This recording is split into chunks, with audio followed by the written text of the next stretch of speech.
that are coming from places like Eve Online. How do you think that's going to affect this game?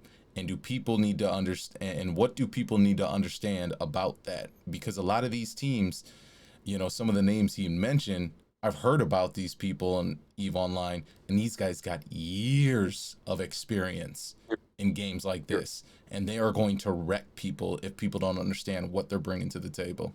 they are absolutely going to wreck people because everybody, at this early stage of the game, everybody's holding hands and they think it's going to be this dystopian, kumbaya fest. You got guys coming in from Eve, they were playing with real money, and they were making real amounts of money. Uh, they ain't messing around. Yeah. They their whole game is tactics and territorial takeover.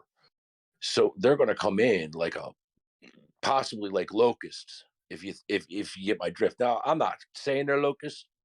Um, I've played with people from Eve. I've chilled with people from Eve. I know people in real life that have played Eve, but it's a mindset. It's how they game. They're going to, and if it's red, dead. If you're in our way, we're going to take you out.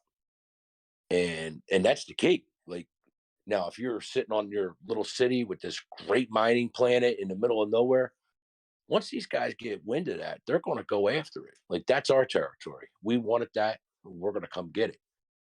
And that's what a lot of people aren't getting. Like everybody, even some people in Alessio have been like, "Oh, I didn't think it would be that way." You sure? Like, blah, blah. Yes, absolutely is. It will I'm be. not talking about real life money. I'm just talking the gaming. You got to remember, a lot of people are going to come to this that are gamers, Yes. and they've been doing it for free for years. Real gamers. And what do you Real. what like if you could if you could say a message right now to people that think that gaming is not a priority in Star Atlas and figuring out what your team should do, what would you say to those people? Don't even bother. Straight up, just make your investments and flip them. Don't even bother. There's a place for everybody, and you know this. I mean, there's Mm-hmm. a place for everybody. Like with us, we want the brains. We have the brains. We have nothing but brain power. I mean, these guys are so smart. Sometimes I walk away going, I feel like a pig at a wedding. You know what I mean? Like I feel. Yeah. Oh, I know. Um, I hear the Let's guys, man. You guys got a smart bunch over there. It's not it's dudes that are incredible. just yeah, yeah. It's incredible. But there's a place for artists. There's a place for crafters. I mean, crafters are the backbone of any game. They are Mm-hmm. the backbone, but they got to be protected. You Mm-hmm. can't have an artisan guild anywhere in the no high risk zone, even medium risk. You're still going to lose your shit. You'll get it Yeah. back. You're still going You're to just lose gonna your have to shit. pay to repair it. It's gonna cost you real money. That's going to cost You you can money. only repair a ship so many times before you say, "Fuck, maybe this No, isn't for me. I'll stay in the safe zone and just Adam, fucking, right. you And know." guess what?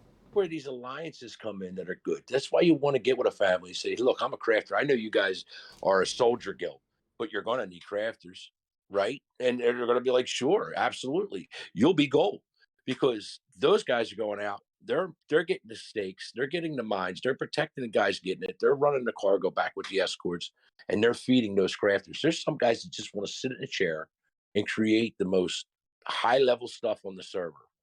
I mean, that's been going on for years. And I get it, man. If that's your game, you want to be at the top of it, or you just want to make a quick buck and you're still doing stuff that's important.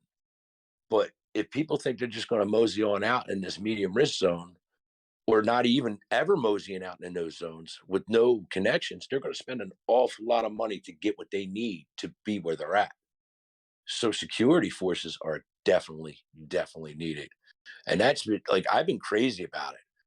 And Boots on board with me. And we got a few things going, and Right. we keep it in a tight circle. Mm-hmm. But you know, he jumped on the Star Atlas with me. He goes, Jesus God, you're right, man. Bloody hell. He didn't really say bloody. I love it. Yeah, And he's yeah. like, wow, like this is serious. And then I sent him some videos. I'm like, look at this. These people actually have to qualify for a turret seat in this one clan. They have Uh-huh. to qualify. They have to get qualifications just to sit in the gunner's seat. Think about that, where they Uh-huh. have real life military tactics, real life military lingo. I mean, some of the ops I watch are just incredible. I'm like, wow, man. I used to always like to be a meat shield and just go in and tank the hell out of everything. But like, Yeah, you yeah, can't yeah. thing, you know? Leroy Jenkins definitely has a place when you're drinking some beers and having some fun. But you protecting people, you know, you got to be right there. And Yeah. you know,